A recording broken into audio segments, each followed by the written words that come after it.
Hello YouTubers, Alaska Prepper here. Well, it looks like our little experiment worked. We have a few good questions here. You know, not an awful lot, but a few good ones, and definitely enough to record an episode. So what I'm going to do is first of all, thank you all that participated. This is great because your questions are probably questions that a lot of people have that have not asked, and I'm sure that these questions would benefit a lot of people that have not thought of them in the past. So I'm going to go through them here from top to bottom, and I'm not going to go through all of the replies because there's a lot of replies, which is really good. Okay, so I encourage anyone that's listening to the video to go back and take a look at all of the replies to the questions. So first of all, please understand that my answers are what I would do, okay? And everyone's situation is different than everyone else's, okay? So a question here that I would answer on what I would do may be completely opposite of what you should do. So the main purpose behind this is to allow you to, whoever's listening to this obviously, allow you to explore different alternatives on something that maybe you would do different, or something that someone does different from you. So maybe you haven't thought about some of these things in the past, and it's something that may be, okay? And I'll give you a couple of examples of different situations where maybe it would not be advantageous for someone to do something that someone else would do, and it would really benefit them. Okay, so let's start it off. Okay, enough chit-chatting. Okay, so the first one, Hoot Owl, I think throws out the first couple of questions, and they're both pretty good questions, and for different reasons. So the first one, Hoot Owl asks, if you live in a small space in a city, which would you prep the most for grid down, food or water? Alright, so here we're speaking about a grid down situation, meaning that there's no electricity. Okay, so my answer to that obviously is going to be it depends. It depends if you live near a fresh water source, for example, a pond, a river, a lake, a creek, whether there is a well nearby that you know of, okay?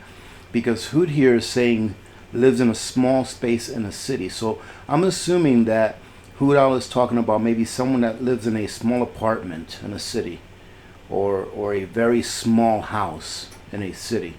Okay, so my answer would be that if there is a water source nearby, and what I mean by nearby is that you would be able to acquire at least 1 gallon of water per person in your household per day from that water source, I would definitely say to concentrate on prepping more food than water, as long as you have a way to filter that water.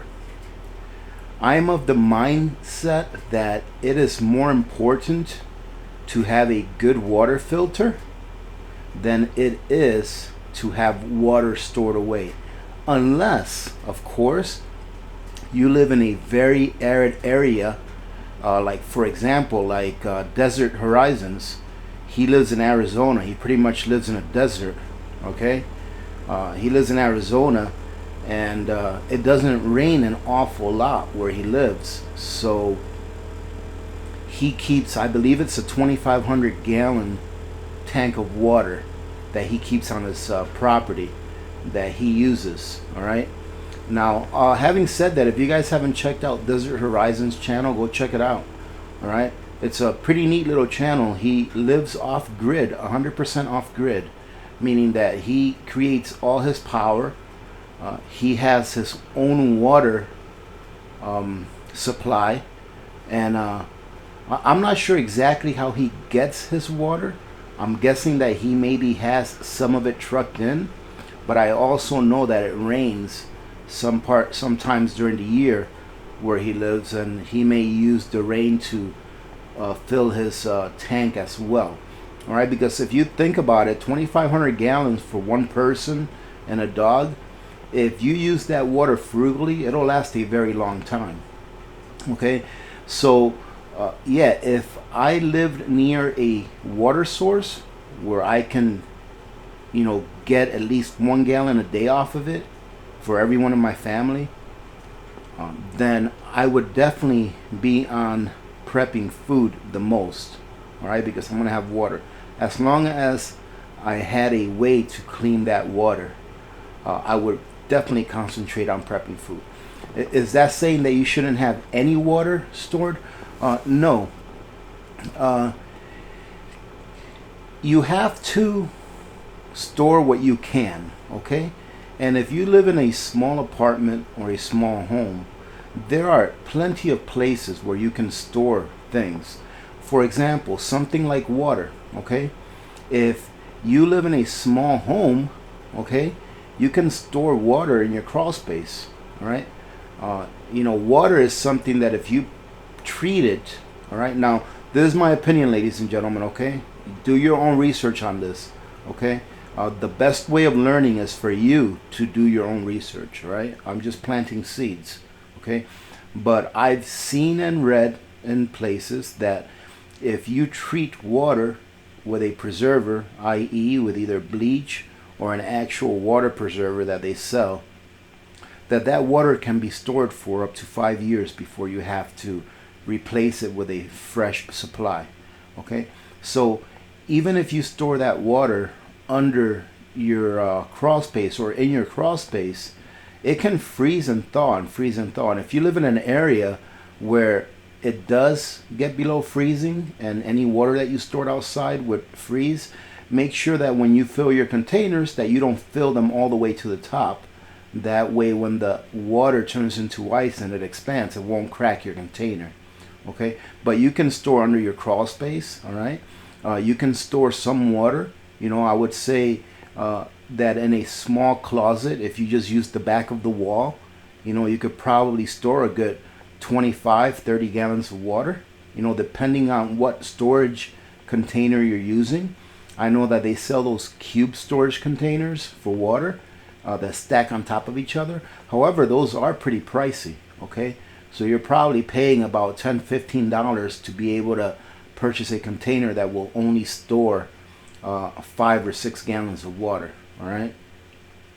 However, that's another way of doing it, okay? And once you store it there, you can forget about it for a few years.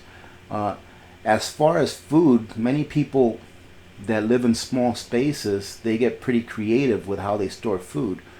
One rule of thumb that I go by is that if you do live in a small space, okay, underneath of a queen size bed, believe it or not, you can store about a year's supply of food for at least 2 people, I would say. Okay, and when I say food, I mean nutrition. All right, so underneath a queen size bed, you can store 200-300 pounds of rice, 100 or so pounds of beans. You can store sugar, salt, all right, some spices. But take a look under your bed and see how much room that there is down there that's pretty much being wasted. Now, keeping in mind that if you are going to store food items under your bed, keep in mind that you would really want the temperature under there to stay below 70 degrees in order for your environment that your food is in to last as long as possible. Okay, because the rule of thumb is you want to keep your long-term food storage below 70 degrees, around above 45-50 degrees, and below 70 degrees. That's where you want to keep it at so it can last as long as possible. Okay, so keep that in mind. But underneath your queen size bed, there's plenty of room for you to store food. Okay, so if you live in a small place and you're storing food and water, you can pretty much store all the food you would need for almost a year, depending on how many people live in your home. That will last you almost a year. And then store water in other places. Now, if you store 20, 30 gallons of water inside your apartment, that's going to give you a gallon a day per person. So you divide that 30 by the number of people, then that's how many days of water you'll have. I do recommend that you have some water stored in your home, even if there is a fresh water source outside.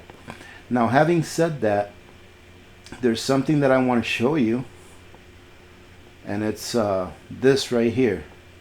At Amazon, you guys can buy, if you have a bathtub, all right, this is for people that have bathtubs, you can buy what's called a water bob. I call them water bob. They come in different names and everything. But for $39, you can get two. For $29, you can get one. Okay?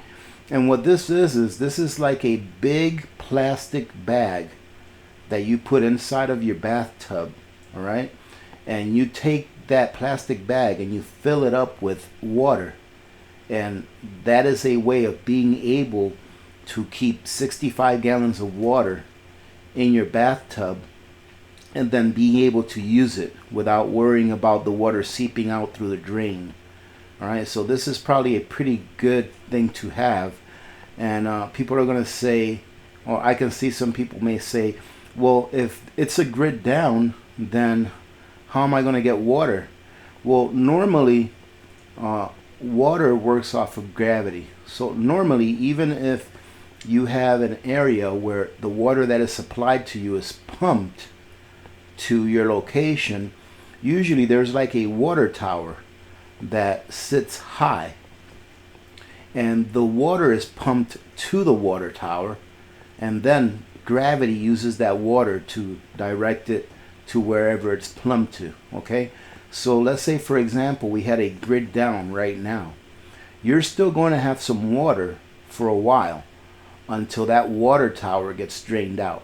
So if that ever happened in your area where you have a grid down and you're thinking that it's going to last for a little bit, for a little bit of time, you can grab your water bob, get it out of the box, put it in your tub, and start filling it up. And more than likely, you'll be able to fill it up. All right, because if you're grabbing your water bob, putting it in your tub to fill it up, most people in your area are probably not even thinking that.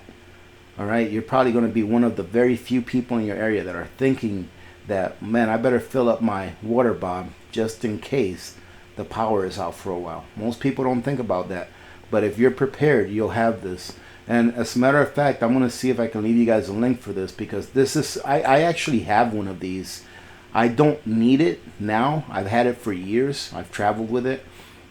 And I don't need it now because as far as water goes, I'm not on the grid as far as water goes. I have 1,000 gallons of water under my house. And if the grid went down, it would not affect on how I got my water. It would, because I usually have to go into town to collect my water, in my water tank in my truck, and then come and fill up my own tanks. But at any given time, I have at least 500 plus gallons of water. I never let my water level get below 500 gallons. Okay, I have I have under my house. The system that I have has there's two 500-gallon tanks.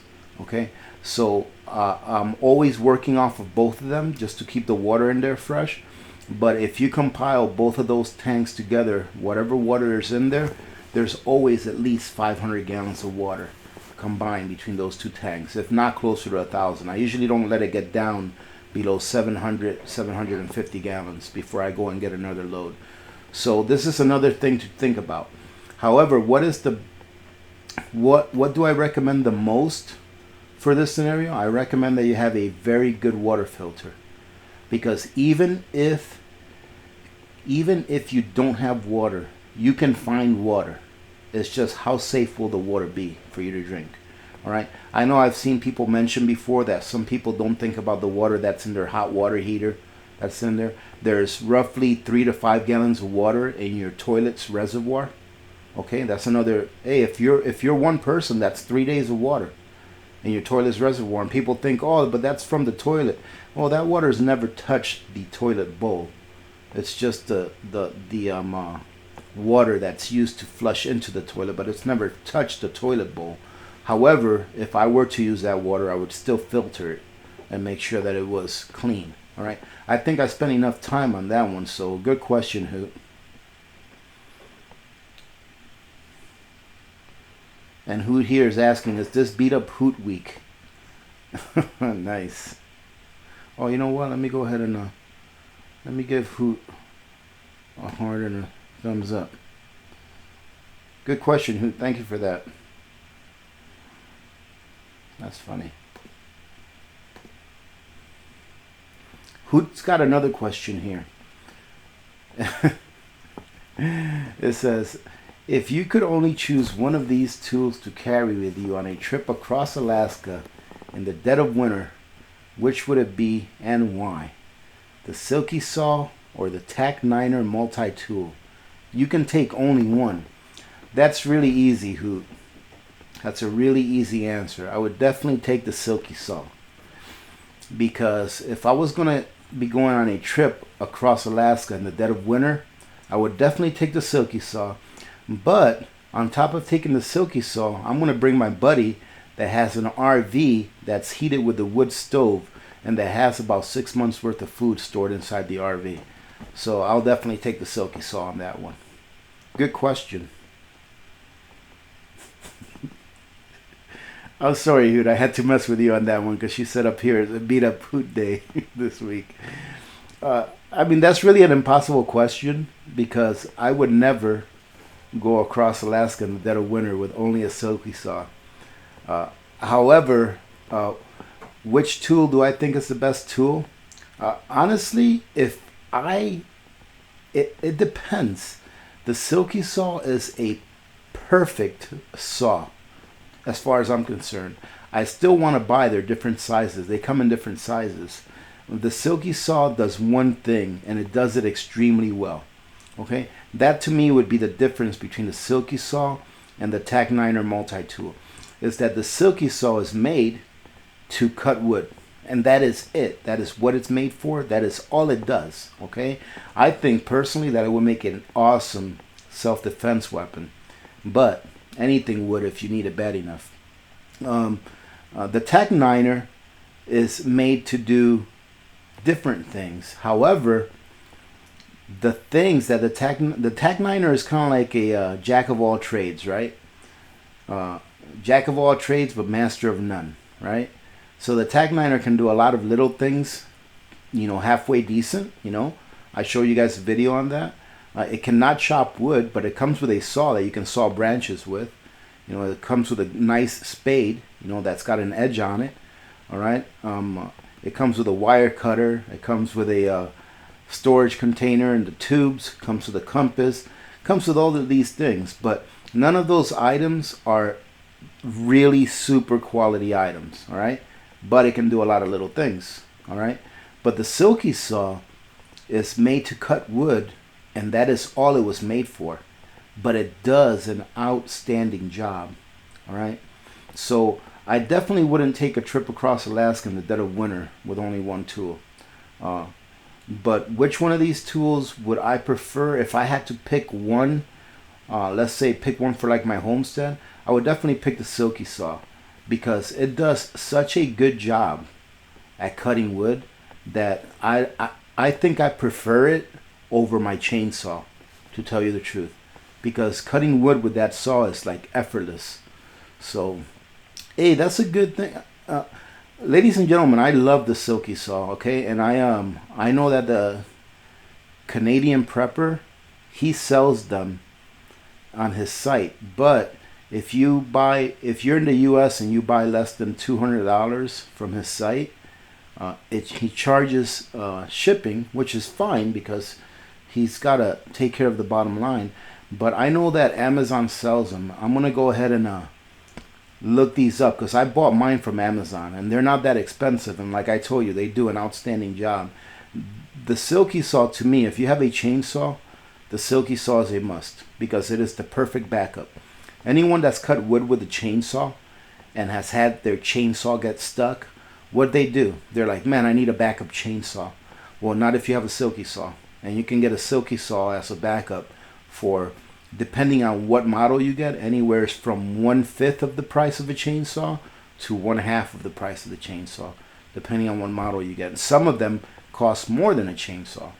Okay, but yeah, I'm gonna leave a link for that because I think it's a really, really great item, very great item, and I highly recommend the Silky Saw. I do recommend the Silky Saw over the TAC-9 or multi-tool, just because the Silky Saw is such an excellent product. It is such an excellent product. So, okay. All right, here we got one from Jamie T. I have a question for you. How long do you think it will take for the trucking community to strike due to the e-log system and the wage decrease due to the loss of hours per day and miles per week they are allowed under these regulations? I do believe that the e-log system is that system where I think it only allows truckers to drive for, I think it's 10 hours before they have to take a break, and the breaks are mandatory and they have to log it. So I do believe that that's what it is. If it's not, Jamie T, let us know. But I think that's what that e-log system is. All right. And he says, I mean, once their clock starts, it doesn't stop regardless of traffic jams, road construction, or pickup and delivery destination. And then he says here, I may get some flack from this, but it is just the facts. Immigrants that are coming in are being directed toward the trucking industry. They get CDLs and they are turned loose over the road. Most cannot speak English or read road signs for that matter. The average American trucker is used to driving all week and expecting a certain pay. But these drivers from below the border, being that they're used to not having much, are happy to drive all week for a couple $100 profit. Don't get me wrong, I understand that they are just trying to better themselves, but it is putting a hurting on the truckers that have lived here their whole lives and having to lose everything they own to just compete with these cheap rates. I believe it's just a matter of time before something happens with the trucking industry that will affect all of us tremendously. Okay, so he says, how long will you think trucking community strike do? So pretty much, I guess what I say is that Jamie's asking, how long do I think it'll take before a crisis develops with the trucking system due to the e-log system and due to the influx of immigrants coming into the trucking community. First of all, I'm going to put this out there, ladies and gentlemen, okay?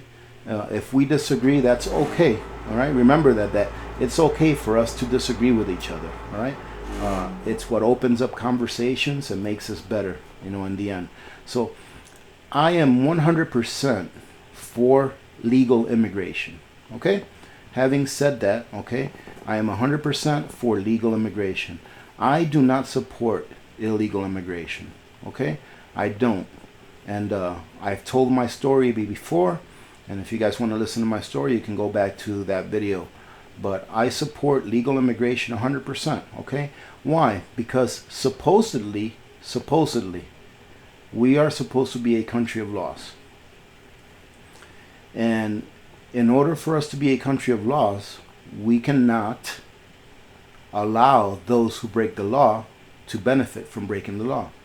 All right?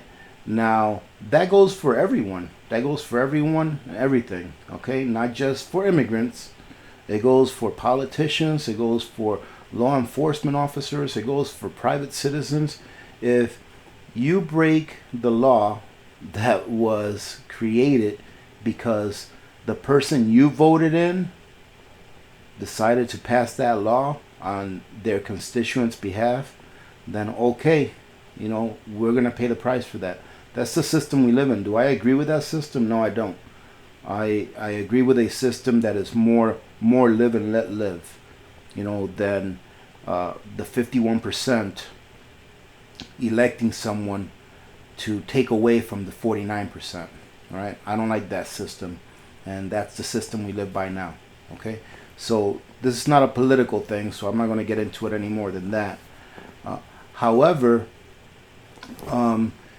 if we do have people that are undercutting experienced truck drivers what I would say is that, are they following the law? Plain and simple. It is not, in my opinion, what you described here, Jamie, is not an immigrant or non-immigrant thing, okay? It is the law being enforced, all right? So if you have someone who is taking away a job from someone else, all right, is that someone legally able to do that job? Okay, so if that person is legally in the country, if that person has a CDL, if that person has all of the requirements that they need to drive that truck and get paid for it, then as far as I'm concerned, if they do the job for less money than someone else who has the same qualifications as they do, then that's the free market, and I'm okay with that. However, I understand what it is that you're talking about. I don't think that's what you mean. I think what you mean is that, and please correct me if I'm wrong, I think what you mean is that we have people who are not qualified to drive these trucks, who are not legally able to work in the country, all right, who are undercutting the pay of truck drivers that are qualified and are legally able to work in the country, all right, and that is a problem. And I go back to, it's because the laws aren't being enforced, all right. This country has an awful lot of laws, but a lot of them are not enforced, okay. I'm going to get off topic here real quick. There's over 20, I think it's 22,000 gun laws in the U.S. All right? Most of those laws are not enforced. Every time they pass a new law, the laws that they passed before them, they just get thrown in the bin. All right? If you look at some of these last bad things that happen, you know, with firearms, a lot of these perpetrators, they went through a background check, you know, and they were still allowed to purchase a firearm, even though they shouldn't have been able to purchase a firearm. All right. So I remember reading here, I think it was maybe a year ago, it was a veteran who was discharged from the Air Force for bad things, and I think he had a domestic abuse charge on his record. But the Air Force never reported him to the proper system I forgot the name of the act that says that if you have domestic abuse that you can't purchase a firearm. I forgot the name of that law. But the Air Force never reported him, so the system failed. Right? So that's what I mean, is there's laws in place, but are the laws being enforced? And I think that's the main problem. The main problem with a lot of the issues that we have in this country is that the laws are not being enforced. All right? And whether you agree with having laws or not, you know, that's a different topic altogether. All right? I have my opinion on that, but that would take a long time. All right? So, man, Jimmy, that was a good question, and I really do hope that I hope that someone answered it. All right? So pretty much, I think that the main problem here is that the law is not being enforced. If in fact there are people driving over-the-road trucks that are not qualified to drive that truck for whatever reason, all right, and they're still being allowed to drive that truck and undercut qualified truck drivers, then it's because someone is dropping the ball or trying to navigate around the system so that they don't have to follow the laws that are in place to protect truck drivers and to protect other people on the road from hazardous truck drivers. Okay, here from Wendy. It looks like Wendy's got like 2 or 3 questions, a couple at least. Let's see. Okay, Wendy says, I have an attached storage area coming into my apartment. It is not insulated, but safe from the elements and no issues with animals or insects. The temperature is always the same as outside, so items such as soda freeze and explode in the winter. It is also very hot during the summer. I have two questions. Can I or should I store the little green propane bottles out there? I am waiting to purchase a Mr. Buddy for propane outages. Okay, so let's cover the first question. Can I or should I not store green propane bottles out there? Okay, so I cannot tell you that, Wendy. I cannot tell you whether you can or cannot, because I can't be physically there, and I don't know what the temperatures get or anything like that. Let me tell you my experience with those little green propane bottles. Okay, so let me see. I went ahead and looked this up real quick, and it says propane barbecues are exposed to elements, but there are things that can be done to prevent damage to the gas tank. The most important is to ensure that the tank is not exposed to direct sunlight or very high heat over 110 degrees Fahrenheit. Okay, now this is talking about the 20 pounders, okay? But I'm going to take that as for propane bottles in general. And the small propane bottles probably even more, because they have less of a capacity, you know, for holding all that pressure in there. So let me tell you, I've probably got about 50 or so of those small 1 pound propane bottles. And let me tell you, I bought those propane bottles back when they were like less than $2 a piece. That's how long ago I bought them. Up here, one propane bottle goes for like I don't know, between $3.50 and $4 now. Because if I go to Walmart, I can buy a pack of 4 for like between I would say $13 and $15. I've seen them for up and down prices. Okay, so I've had some of these propane bottles for quite a long while. I've stored those propane bottles outside in negative 40-degree weather. Never had a problem with them, not at all. Right? I've left them outside when it was warmer.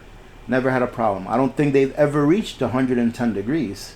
All right, because I kept them, you know, under my house where it's nice and cool, right? In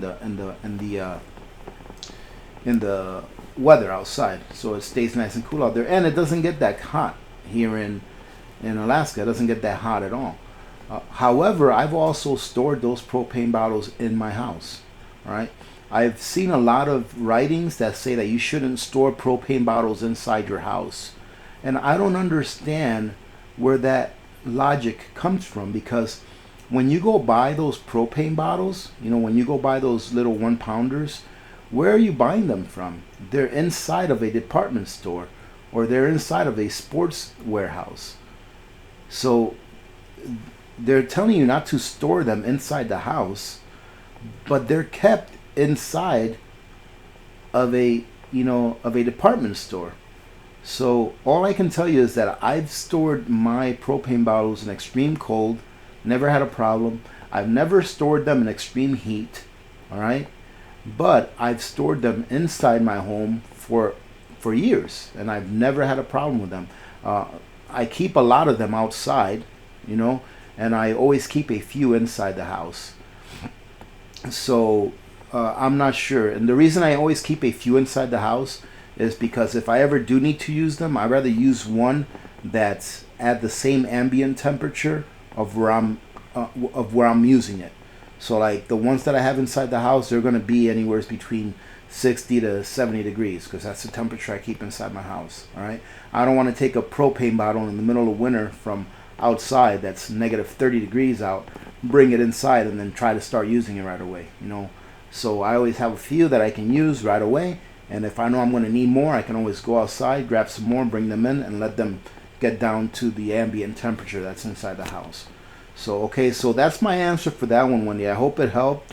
But all I can tell you is that I've never had any problem storing them inside my house. All right? Okay, if I were to prep dry goods in buckets and Mylar, that would be my only space. I'm guessing she's talking about the storage space next to her apartment. I was thinking items such as flour, rice, and pancake mix would be fine during winter, since it's best to freeze before storing. Not so sure about the summer. I remember you said that store item beneath your home and didn't know if that was insulated. If indeed that space doesn't work, I will only be able to prep small mylar inside my apartment, which is fine, but just wondering. So thank you for the question, Wendy. So on that second question, I go back to, if you have a queen size bed, you can store a year's worth of food. Okay, there's a lot of overhead space that we don't use in our closets. Okay, if you have a couch, you can store food under your couch. Okay, there are so many places around your house that you can store food, and so much open space around your house that we can actually store food that we don't use. Like right now, I'm looking at my kitchen, and I've got about a little over a foot of headspace above my cabinets, and there's nothing on top of them. All right, I can actually have boxes of food up there. You know, maybe boxes of pasta, boxes of whatever. You can have whatever up there. I wouldn't be putting 50-pound bags of rice on top of my cabinets, but I would probably be able to store all my paper goods on top of my cabinets, and then use the storage area that I'm using for my paper goods now to actually store food. All right, so if you guys have ever seen my pantry, you'll see that I have a section of my pantry towards the ceiling that is nothing but paper products, toilet paper, paper towels, female hygiene items, things like that. I could actually, if I had to, I could take all of those paper items out of there. I can put them on top of my cabinets, and then use that area that I just cleared up in my pantry to put food. Okay, so you have to think outside the box. Okay, think about behind your couch. Is there room? Is there room under your couch? I have a lazy boy, right? That's my chair that I sit on 90% of the times when I'm home, right? And behind it, there's probably about 2 or 3 cubic feet, or 2 or 3 square feet of room that I can store stuff back there.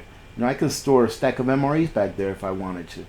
So there's room in a lot of places. It just depends on, you know, on what you want to store, how much of it you want to store. There's definitely a lot of room that a lot of people don't use, you know, on a regular basis, mainly because of aesthetics, because they don't like the way it looks. All right, so I hope that answered your question, Wendy. Thank you very much. That was a good question. Okay, Angie Dassner. Hello, Angie. All right, so I live in an all-electric condo. I do have a wood-burning fireplace, but have never used it. I do have a balcony that I could store wood, so what kind of wood should I purchase? Do you have any recommendations on what I can use in the fireplace to cook on? I'm thinking about purchasing a little stove, the little stove you demonstrated. I figure I could use that on my balcony. I appreciate your channel. Thank you for the question, Angie, and thank you for being part of our community. Okay, so you have a wood-burning fireplace. What kind of wood would I use if I had a wood-burning fireplace? So, since you live in an apartment, if I lived in an apartment, I would not use wood on a wood-burning fireplace. I would use those composite logs that they sell, because they burn a lot cleaner and they are more efficient. And the reason I'm saying this is because if you live in an apartment and you're thinking about heating with your fireplace, all right, you want to be able to use up your space as efficiently as you possibly can. Okay, and I'm not sure if you know what I'm talking about, but these are logs that are made of compressed sawdust. All right, so there is a whole bunch, there's a lot more BTU packed into those logs than there is in a piece of wood that you cut down and you let dry up. So you're taking a lot of BTUs and compressing it into one log. Okay, so if I lived in an apartment, I would probably heat with those logs. You know, I would probably just stack them up, depending on where you go and depending on how much of them you buy in one shot. You could probably get a pretty good deal for them, especially if you go and purchase them after winter is over. You know, go and get their surplus that they had left over after winter. Usually they'll give you a good deal on that. And I know that You can purchase broken pieces of those. You just have to be creative, all right? Go look for some of these logs. They're the ones that are like molded into a log. It just looks like a big cylinder. It's just like a cylinder. They're probably about a foot long or so, but it's just a cylinder, and it's just a whole bunch of sawdust that they compress together, and those are pretty efficient, okay? And they don't give off a lot of smoke, all right? So that's another plus, okay? And then Angie asked, do you have any recommendations on what I can use in the fireplace to cook? Honestly, Angie, I've never cooked in a fireplace, okay? Because I've never had a working fireplace. I've never cooked on one. However, this is what I would recommend, because since I don't have the answer, you can research this and look it up on YouTube and see if there's any people cooking in fireplaces and things like that. Me personally, being that we have time to prepare, buy yourself a... Oh, and by the way, those wood logs that I'm talking about, the ones that are molded into wood logs, you could cut those into small pieces and use them in yours. If you buy the rocket stove, you can use those in the rocket stove as well, and they'll be really efficient also. Okay, so you can use them for two purposes. But if you do decide to cook inside your home, I would, buy a small $20 or $30 Coleman stove that takes the bottle propane, the 1 pound propane bottles, and I would use that to cook, because a 1 pound propane bottle, if you're in a crisis and all you have is 1 pound propane bottles, all right, with a small stove, you're not going to be, cooking a turkey. You're more than likely going to be, cooking staples or heating water, to put into dehydrated or freeze-dried foods. That's what you're more likely going to do. You're more likely going to be making foods that don't require that much energy to heat. So that 1 pound propane bottle will last you a bit of time, depending on how much you cook, obviously. But, one of those little bottles should last you a while. So, depending on how much you're going to cook and depending on how many people there are in your household to cook for, I would say get like 2 bottles for every week that you plan on prepping for. 2 or 3 bottles per week. A good way to do it is just to get 4 bottles per week. All right, because they usually sell in either 2 or 4 bottle packs. So I would just, go to the store, pick yourself up, 1 or 2 4-packs, and start with that. And then every time you go to the store, maybe once every 2 weeks, once a month, pick one up, and just build them up. And every one of those 2 or 4 packs should last you, I would say, at least 1 week, if not more. And then you'll have a good gauge on how much cooking fuel you'll have, if something were to happen. And like I said, purchasing one of those small propane stoves that they usually come with 2 burners, they're not that expensive to purchase, all right? And then if you do buy the rocket stove, you also have that option of using the rocket stove as well, all right? And the nice thing about the rocket stove is that if you don't have any of those logs saved up, you can always go outside and get some branches off of trees. If there's a pallet, you can break up a pallet and use the wood off of a pallet. A lot of options with that as well, okay? So it would be a good idea to have more than one plan on how you're going to cook your food or heat your water. All right, good question, Angie. Thank you. Flash Frank asked, why does Hoot troll me in the comments?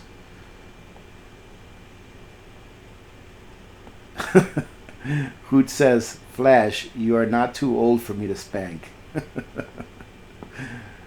Oh, that's funny. Okay, so Walking on Sunshine asks, this question might have been addressed before, but what are some of the reasons you prep? Do you believe in storing some of your preps elsewhere besides your main house? The reasons I prep, Walking on Sunshine, is really simple, because I have a family and I want to make sure that they're okay if something ever happens. That is the reason I prep. If I didn't have a family, I would probably still prep a little bit, but not as much as I do now. But the reason I prep is because I love my family, and I want to make sure that if anything ever happens, that I can take care of my family. And if the good Lord above is kind to us and nothing ever does happen, then guess what? my son and my daughter will get everything that I've stored over these years when I die, and then they can do whatever they want with it. You know, after you're gone, you know, you're not in control. So if nothing ever happens, I would be grateful for that.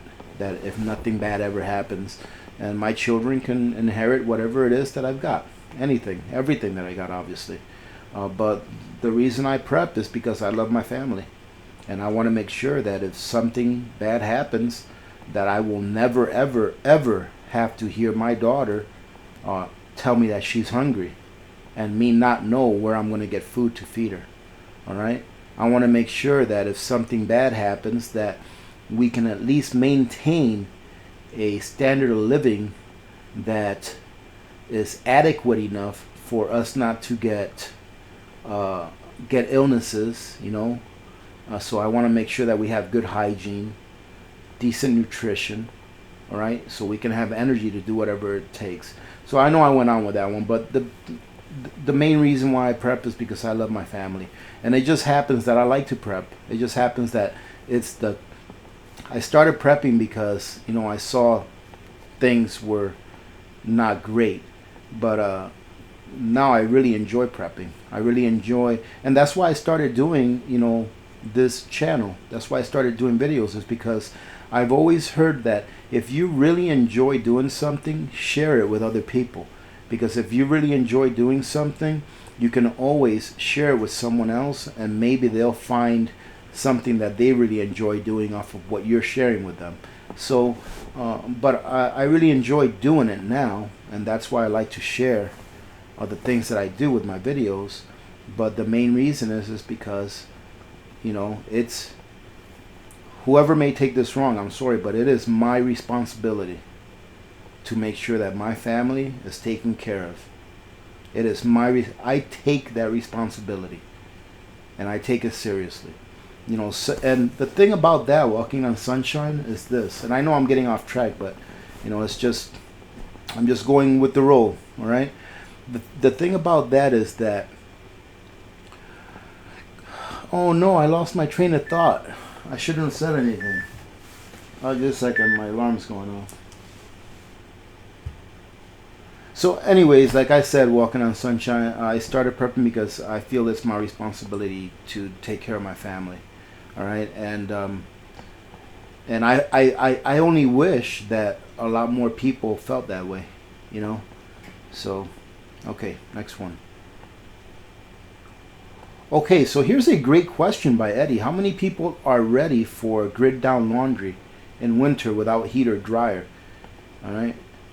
She says, he says, hint, you'll want some if those gloves Walmart employees use in freezers.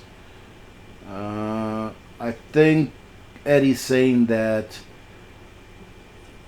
to do off-grid laundry, you're going to want some of those big rubber gloves that Walmart employees use with an apron. I mean, you don't have to have those things, but yes. And I read some of these comments, and someone came up with that you can use an industrial type mop bucket, and the mop, the thing that squeezes the mop, and that's a great idea. So yeah, and like I said, it's going to be important to have good hygiene. So yeah, we will have to figure out how to do laundry. Actually, here in Alaska, if you do laundry in the winter and you don't have a dryer, you can actually let your laundry, you can hang your laundry in a line outside, even in negative weathers.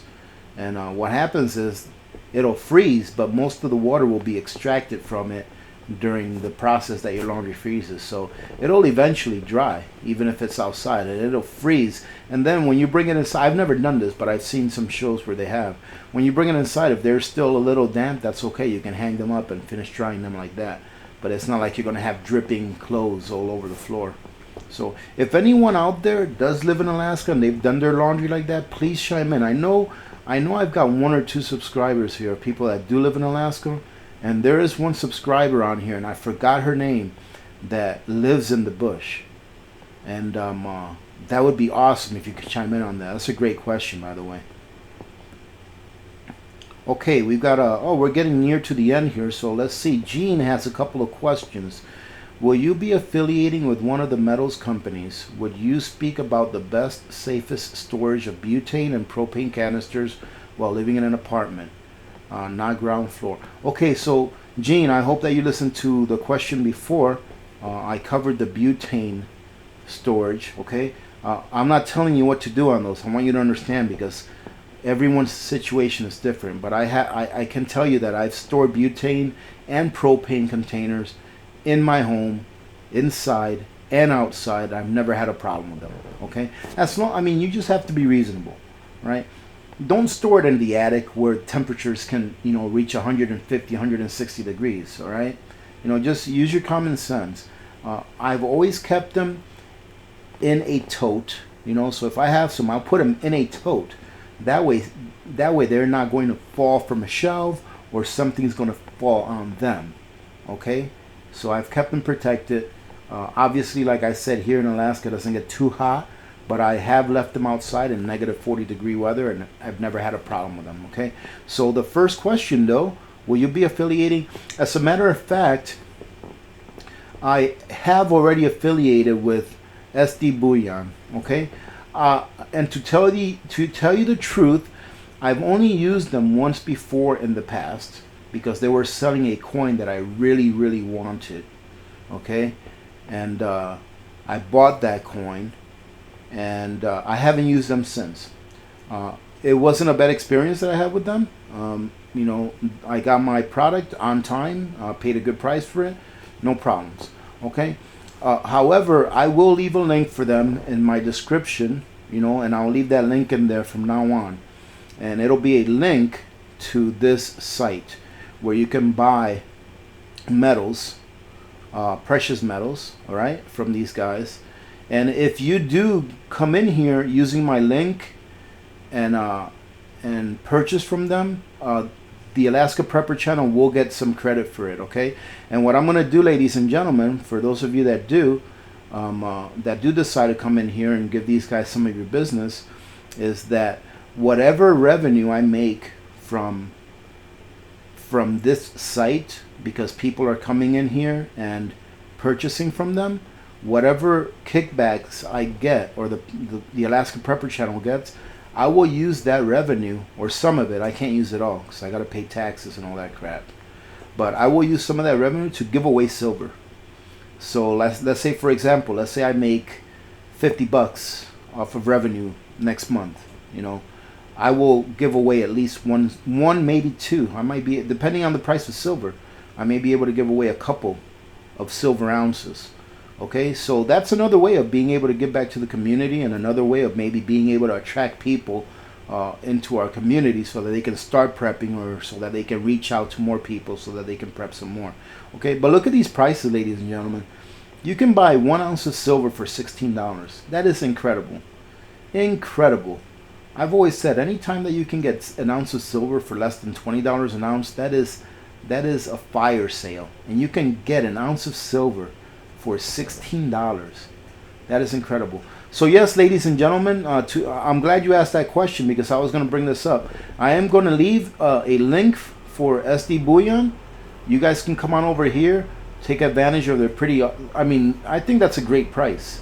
I haven't compared this price to a Provident, but $15.99 for an ounce of silver. And if you use a check or wire them the money, you can get it for a little less, for $15.35. But still, I wouldn't even bother. I can use my credit card and pay $15.99 for an ounce of silver. That's an incredible price. Okay, and obviously the more that you buy, the lesser it'll be. All right, so yeah, if you guys are interested in getting some silver, please use my link. I will leave it in the description, and I will also pin up this link in addition to the water Bob Amazon link that I'm going to leave you guys. I'll pin that up on the comments for just this video, and then after that I'll leave it on my descriptions. Alright, so let's finish up. Thank you for the question, Gina. I appreciate it. And like I say, yeah, I will be leaving that comment for link for SD Bullion linked on the comment in my description. If you guys are interested in purchasing from them, I'd appreciate it if you do use that link. All right, more revenue for the community, and that's what it's all about. Scott, I have a question, AP. Are freeze-dried coffee and instant coffee the same thing? I believe so, Scott. I believe that they are. So I think there's like two types of freeze-dried coffee. Oh, here, look at that. Wendy says, not really. It can be freeze-dried or spray-dried. Yeah, that's exactly what I was gonna say. I think they're the same thing. You know, freeze-dried or spray-dried. They're the freeze-dried coffee is the ones that is like little chunks of coffee, and it's freeze-dried. But then you have spray-dried, where they just take the coffee and they spray it into the air, and then the water, as they spray it into the air, I guess it must be, I'm assuming it's in some kind of a vacuum chamber that's heated. The water is extracted from the coffee as it's just spray particles in the air, and then you're left with a powder, more of a powder, not a freeze-dried, but a powder. So if you ever see coffee that is freeze-dried, you'll see that they're little chunks, and then you'll see other coffees that are spray-dried, and it's more like a powder. Okay, so that's the difference. But this is what I would say as far as storing freeze-dried or spray-dried coffee. I think that if you store them properly, that they will last a really long time. And why do I think that? For two reasons. Number one, Patriot Pantry sells freeze-dried coffee, and they give it, I think, a 25-year shelf life. All right. Number two, it's freeze-dried. All right. So freeze-dried, all you have to do to freeze-dried foods is pretty much keep it at a certain temperature or keep it below a certain temperature, and to stuff an oxygen absorber in that bag before you seal it, and it should last pretty good while. All right, Keith S. here's got jokes. He says, how many owls hoot during the daytime? I don't know. Now, to Syria, have you ever done a week run or a month run on your preps? I did a week run on just rice, beans, pasta for about a week, and I quit after a week. If you guys can see that in some of my previous videos, I was going to try to do it for a month, but there's no way that I could have done it for a month. Food fatigue set in really quick, and my body didn't really want to let some of those foods out the proper way, so I stopped doing that. But yeah, after a week. But really, to tell you the truth, the only things really that I don't use from my pantry, I consider my pantry my preps, because I've got more than a day's worth of food in there. All right. I've got several weeks, if not months, worth of food just in my pantry. So I would say that, yeah, I live off of my pantry, and then whenever something gets down on my pantry, I go and replace it. But I do live off of things that are not from my pantry. I like getting fresh meat and cheese and things like that. But to answer your question directly, yeah, I tried doing it for a week, and I made it through a week, but it wasn't fun. Food fatigue set in pretty quickly. Oh, a lot of conversations here on that one. That was our last question, ladies and gentlemen. All right. Well, hey, this was a lot of fun. All right. I can't wait to chit-chat with you guys here come noontime. I'm going to go ahead and start uploading this video right now so that it'll upload quickly and you guys can get notified. All right, ladies and gentlemen, that was it. Thank you very much for all the questions. This was actually a lot of fun. I guess we'll be talking to you guys later on here in a few hours. So having said that, I hope that you guys had a good Monday. If you're back at work today, I'm sorry I took the day off. but I hope you have a good day today and a good rest of the week. All right, so we'll talk to you later on. Having said that, remember to be good to each other. When good people do good things happen. Remember to reach one, teach one, and repeat. If we all did this, the world would be a better place, and you know that it will be a better place. Many blessings to all of you and your families. This is Alaska Prepper, and I'm out.